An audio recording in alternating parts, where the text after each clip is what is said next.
Hello everyone, good morning to all of you. Welcome back to science and physics classes. तो दोस्तों, आज हम अपना न्यू टॉपिक स्टार्ट करने वाले हैं। Right down the new heading, conical pendulum.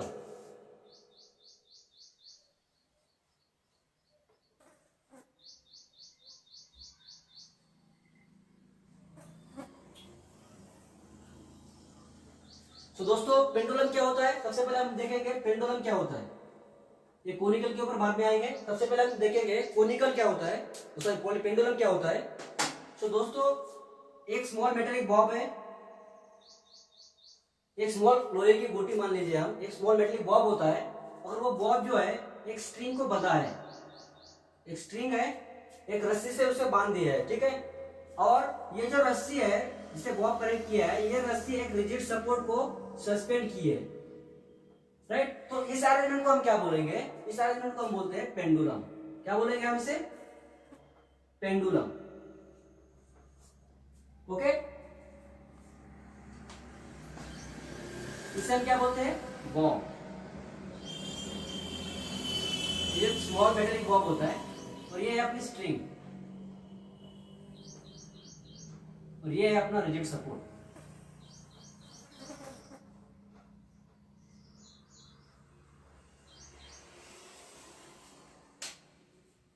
एक स्मॉल मेटालिक बॉब को अगर रस्सी से बांध के एक किसी रिजिड सपोर्ट को अगर सस्पेंड किया जाता है तो उससे क्या बोलते हैं हम? Pendulum, right. अगर दोस्तों ये जो बॉब है इसको मैंने क्या किया, इस पोजीशन में यहां लाके इसको ऐसे पकड़ के इधर तक लेके आया और छोड़ दिया, क्या होगा? ये बॉब क्या करेगा? इस तरह से मोशन करेगा और मान लीजिए कि उसका फाइनल पोजीशन यहां मिल गया, यहां से लेके यहां तक पहुंच गया। तो ये मोशन कौन सी कर रहा है? ऐसा ऐसे एक्सेलरेटरी मोशन परफॉर्म करेगा, राइट। तो ये क्या कर रहा है? ऐसे ऑसिलेटरी मोशन परफॉर्म कर रहा है, टू एंड फ्रो मोशन। तो इस मोशन को हम क्या बोलेंगे? इस जो अरेंजमेंट है ये, तो इसको हम क्या बोलेंगे? इसको हम बोलेंगे सिंपल पेंडुलम। क्या बोलेंगे हम इसे? Simple pendulum.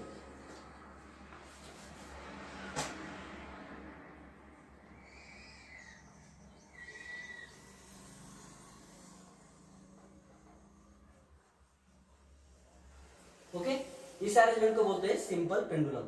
सो दोस्तों, तो कोनिकल पेंडुलम क्या होता है? किसी को पता है क्या कोनिकल पेंडुलम किसे बोलेंगे? फिर दोस्तों, सेम कोनिकल पेंडुलम भी कुछ अलग बात नहीं है, सेम होता है सिंपल पेंडुलम की तरह। It is a simple pendulum. Conical pendulum is a simple pendulum.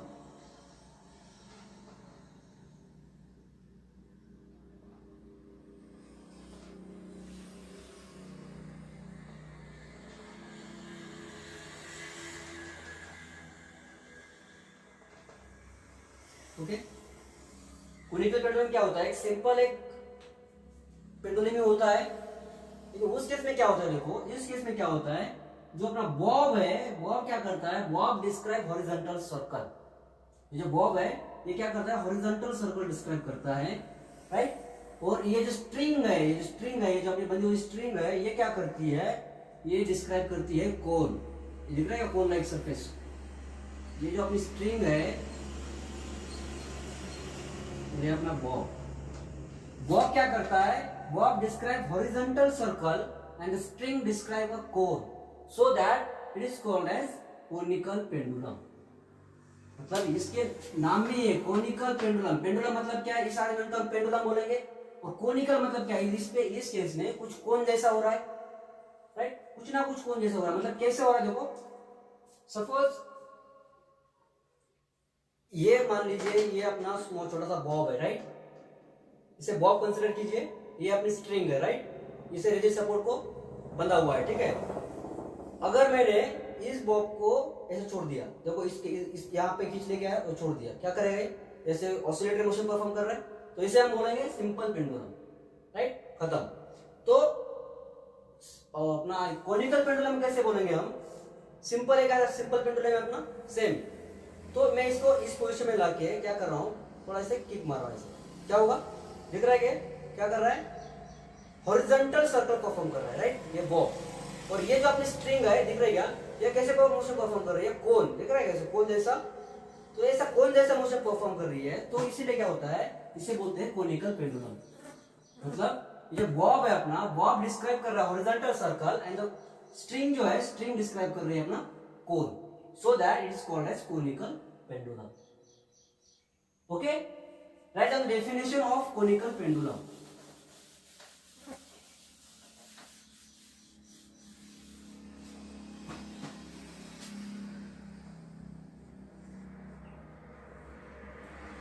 Conical pendulum की डेफिनेशन लिख दो।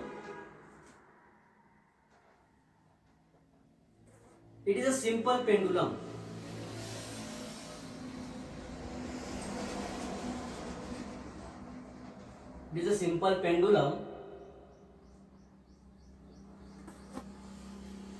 which is given or such a motion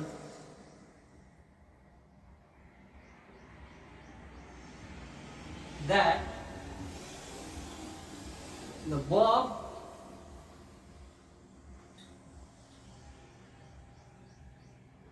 describes horizontal circle. Bob क्या कर रहा है, हॉरिजॉन्टल सर्कल परफॉर्म कर रहा है, क्या कर रहा है, हॉरिजॉन्टल सर्कल डिस्क्राइब कर रहा है, and the string describe a cone. Such arrangement is called as conical pendulum.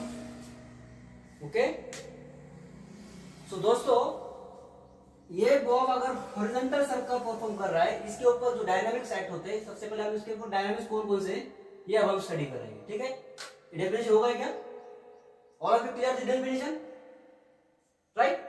सो अब हम क्या करेंगे, ये बॉब के ऊपर कौन कौन से फोर्सेस एक्ट होते हैं, ये इसका बारे में हम स्टडी करेंगे। ठीक है,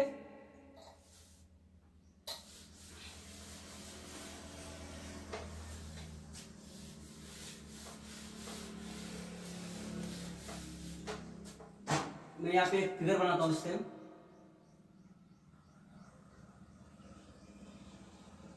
ये है अपना स्ट्रिंग, ये छोटा मेटल बॉब है,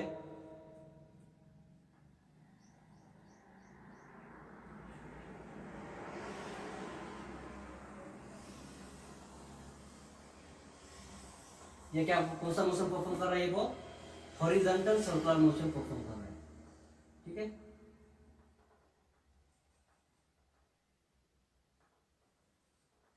ठीक है, ये जो बॉब है, इस बॉब को मैं इस तरफ खींच के आके किक मारे क्या करेगा, हॉरिजॉन्टल सर्कल परफॉर्म करेगा। ठीक है, ये है इसकी रेडियस स्मॉल आर,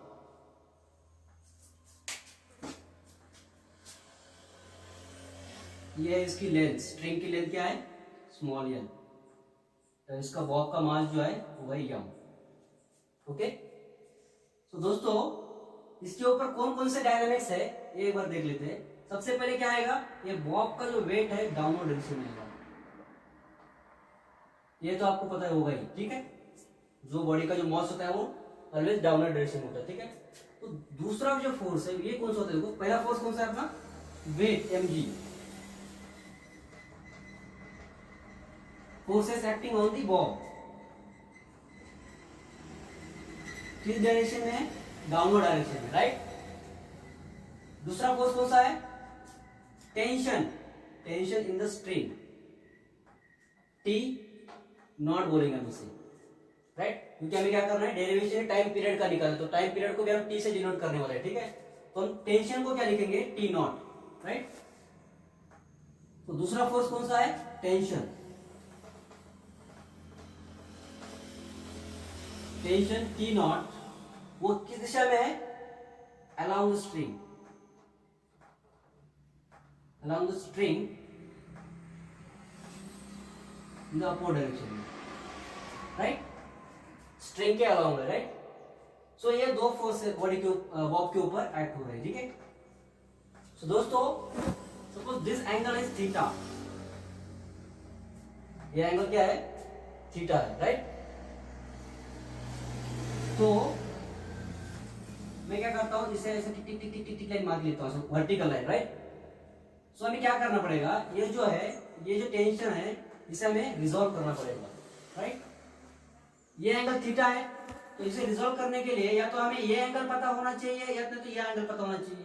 अगर क्वाड्रेटिक सिस्टम मानेंगे हम इसे वर्टिकल हॉरिजॉन्टल, हमें टेंशन को रिजोल्व करने के लिए या तो हमें ये एंगल पता होना चाहिए या तो अपने ये एंगल पता होना चाहिए, राइट? तभी तो हम इसे रिजोल्व कर सकते हैं, ठीक है? तो ये हमें ये एंगल पता है, तो ये एंगल पता है तो ये एंगल इजीली पता हो जाएगा। अपोजिट एंगल कितना होगा, ये इक्वल टू थीटा।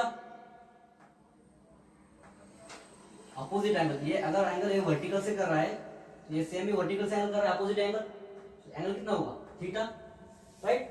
हमें पता है कि जिस साइड में एंगल है उस साइड को हम क्या लिखते हैं, cos थीटा।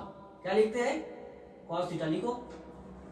और एंगल के अपोजिट साइड को क्या लिखते हैं हम, sin थीटा। सिंपल है, राइट? एंगल की बाजू को हम क्या लिखते हैं, cos थीटा, और अपोजिट साइड को हम क्या लिखते हैं, sin थीटा। तो एक बार हमें ये पता चल गया, इसको हमने रिजॉल्व कर दिया, तब हम क्या करेंगे, खाली इसके दो कंपोनेंट है टेंशन के, उससे कंसीडर करेंगे। हम टेंशन को अभी कंसीडर नहीं करेंगे एज अ कैलकुलेशन पार्ट में, ठीक है? तो दोस्तों अगर ये बॉक्स हॉरिजॉन्टल सर्कल परफॉर्म कर रहा है तो हमें पता है कि ये बॉक्स नीचे भी नहीं जा रहा है, ऊपर भी नहीं जा रहा है, तो मतलब क्या कर रहा है, ये जो टी नॉट साइन थीटा ये कंपोनेंट जो है ये बैलेंस कर रहा है एमजी को, राइट? ये कैसे कर रहा है, हॉरिजॉन्टल सर्कल परफॉर्म कर रहा है, तो इस केस में N T cos theta balance कर रहा है अपने बॉक्स की वेट को। तो write down the sentence, T naught cos theta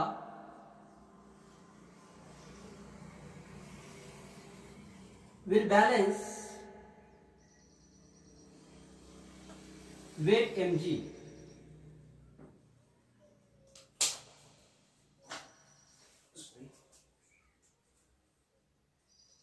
right? So t naught cos theta equal to mg, equation number first।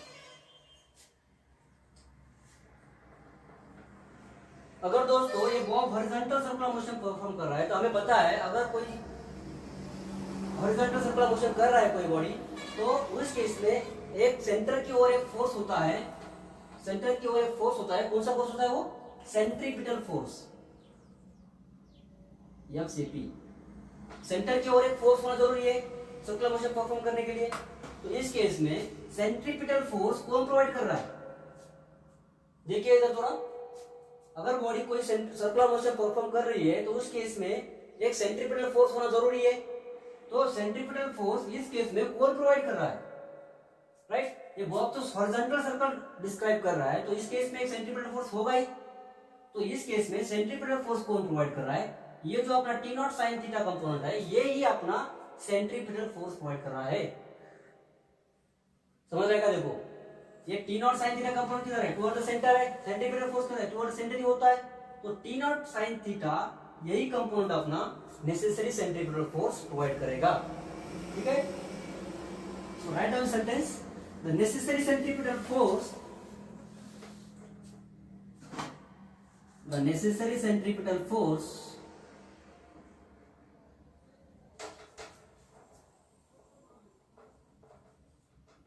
centripetal force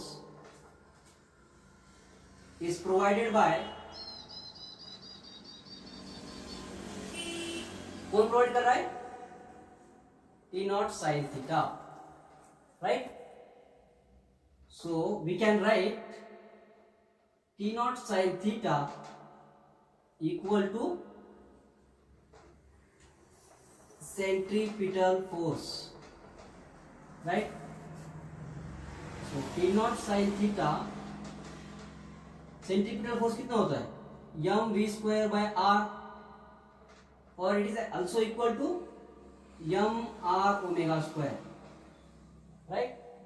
so this is equation number 2, right? ये M R omega square कैसा है पता है आपको, one step आगे लिखते हैं हम, आपको इतना तो पता है ना, M V square by R centripetal force होता है, राइट? तो हमें पता है V equal to R into omega, ये तो पता है हमें। सो बी स्क्वायर कितना आएगा, B square is equal to R square omega square, बराबर। तो हम क्या करते हैं, इस साइड में लिखते हैं ऊपर, क्या है देखो, T naught sine theta equal to M, B की जगह पुट कर दो, क्या आएगा, R square omega square divided by R, right. A R और ए स्क्वायर कैंसिल हो जाएगा, तो क्या बचेगा, M R omega square, right, T naught sine theta. This is equation number 2, right. ये दोनों भी सेंट्रीपिटल फोर्स ही है, ठीक है, आपको याद होना चाहिए। So this is equation 2 and this is equation 1। अब हम क्या करेंगे, by dividing equation 2 by 1, equation 2 को इक्वेशन 1 से डिवाइड करेंगे, तो क्या मिलेगा हमें,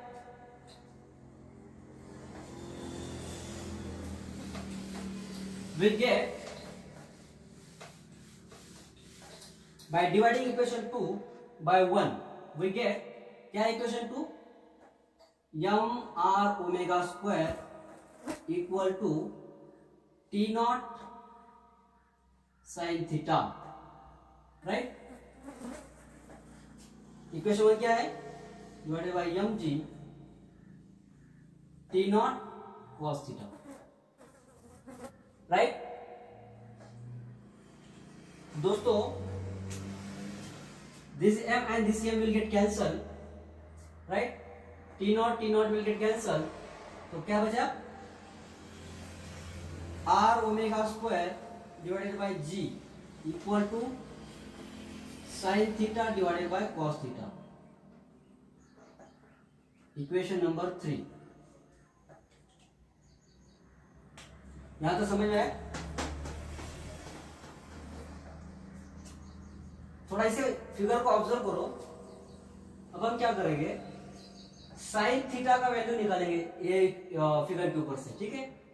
साइन थीटा का वैल्यू क्या आएगा, देखो, साइन थीटा इक्वल टू क्या होता है, opposite side upon hypotenuse, right. तो ये अगर थीटा एंगल है, ये ट्रायंगल कंसीडर करो, इस ट्रायंगल में साइन थीटा की वैल्यू क्या आएगी, अपोजिट अपॉन हाइपोटेनियस, राइट। तो अपोजिट साइड क्या है, small R, hypotenuse is L, तो साइन थीटा का वैल्यू क्या आ गया, we will get the value of sin theta. So put this value in equation number 3. क्या मिलेगा, put the value of sin theta in equation number 3. We get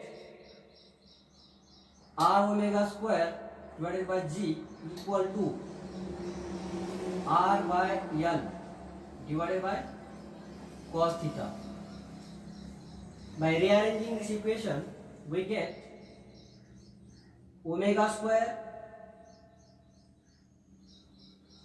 r omega square by g equal to r by l cos theta. समझने के लिए मैं थोड़ा step बढ़ा रहा हूं, ठीक है। Omega square equal to R into G, इसको मैं इस साइड में शिफ्ट करूंगा, ठीक है। तो आर को नीचे शिफ्ट करूंगा मैं, कितना है, क्या आएगा, cos थीटा। समझ रहेगा, देखो कुछ नहीं किया है, आर को नीचे शिफ्ट कर दिया है, जी को ऊपर शिफ्ट कर दिया है, ठीक है। तो क्या मिलता है, देखो आगे जाके दोस्तों, अभी देखो ये इक्वेशन में this R and this R will get cancel, right. तो फाइनली क्या बच गया, omega square equal to G by L cos theta, right.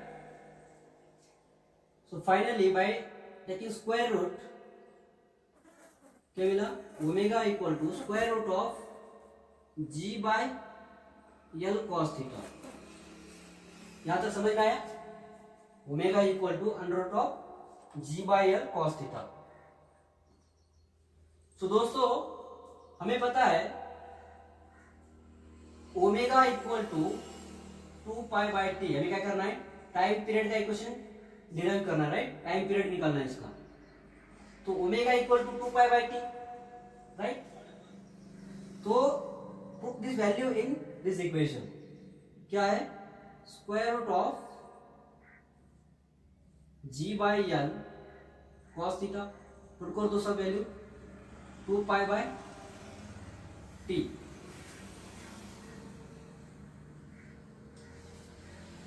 अब हम क्या करेंगे, या तो इसका रेसिप्रोकल ले लो, मतलब क्या करेंगे, रेसिप्रोकल मतलब नीचे का सभी टर्म ऊपर लेंगे और ऊपर का सभी टर्म नीचे लेंगे, तो क्या होगा देखो, बाय टेकिंग रेसिप्रोकल, या तो हम ऐसे करो या तो क्या करो, इसे इस साइड में ले लो, इसे उस साइड में ले लो, वैसे भी कर सकते हैं आप, ठीक है। तो हम क्या करेंगे, हम थोड़ा सा रीअरेंज करेंगे, ठीक है, आपको थोड़ा सा रेसिप्रोकल समझ में नहीं आएगा, तो मैं क्या कर रहा हूँ, टी की वैल्यू फाइंड करनी है मुझे, तो मैं टी को इस साइड में लेता हूँ, क्या होगा, टी इक्वल टू 2 पाई को उसी तरह रख दूंगा, ये इधर मल्टीप्लिकेशन में जाके डिवाइड में होगा,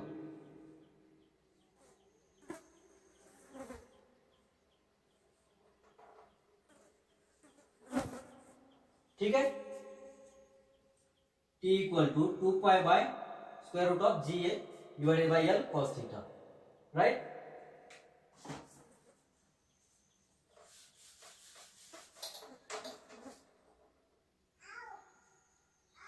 फाइनली क्या मिलेगा मुझे, देखो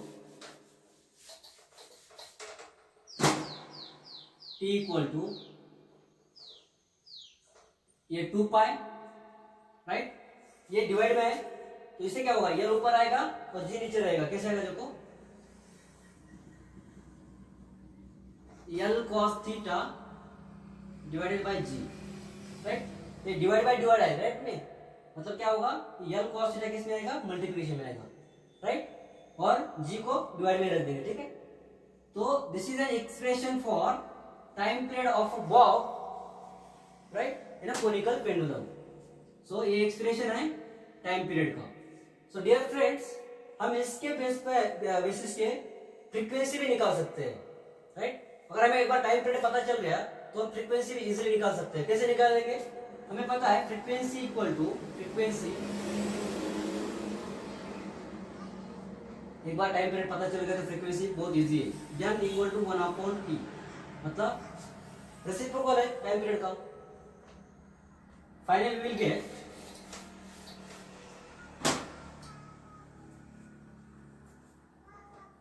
वन अपॉन 2 पाई, इसे रेसिप्रोकल कर दो, g को ऊपर लूंगा और l cos थीटा को नीचे लेंगे, right.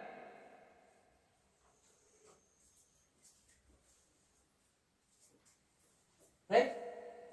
So this is an expression for frequency of a bob in a conical pendulum. ठीक है, तो दोस्तों ये दोनों इक्वेशन याद करो, फाइनली हमें ये इक्वेशन न्यूमेरिकल सॉल्व करने में बहुत हेल्प करेंगे, ठीक है। तो ये एक्सप्रेशन फाइनली एग्जाम में पूछा जा सकता है 4 मार्क्स के लिए, derive N expression for time period of a conical pendulum और फ्रीक्वेंसी का, राइट, दोनों भी पूछा जा सकता है, ठीक है। तो अब हम क्या करेंगे, जो टाइम पीरियड है अपना ये किस पैरामीटर पर डिपेंड होता है ये देखेंगे, the factor on which the time period is depend. देखो उसको रटने की कोई जरूरत नहीं है, अगर पूछा गया तो ये इक्वेशन याद होना जरूरी है आपको, ठीक है, वो इसका डिस्क्रिप्शन लिखना कोई जरूरत नहीं है, ठीक है, खाली आपको ये इक्वेशन पता चल गया आपको कि बाद में आप सब लोग आराम से लिख लेंगे, ठीक है। तो ये है अपना टाइम पीरियड, तो टाइम पीरियड किसके ऊपर डिपेंड है, फर्स्ट है length of string, right, length of string, time period is directly proportional to square root of length.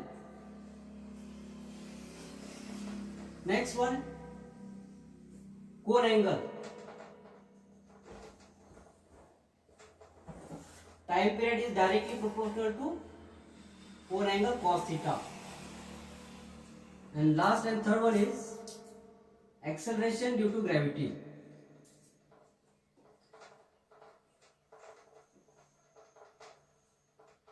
small g, right, time period is inversely proportional to acceleration due to gravity. आपको अगर एक बार equation पता चल गया तो ये आपको easily आप लिख सकते हैं इसे, ठीक है। तो दोस्तों आज के लेक्चर में इतना ही। कल हम एक बहुत ही इंपॉर्टेंट न्यूमेरिकल लेकर आएंगे। तब तक के लिए थैंक यू।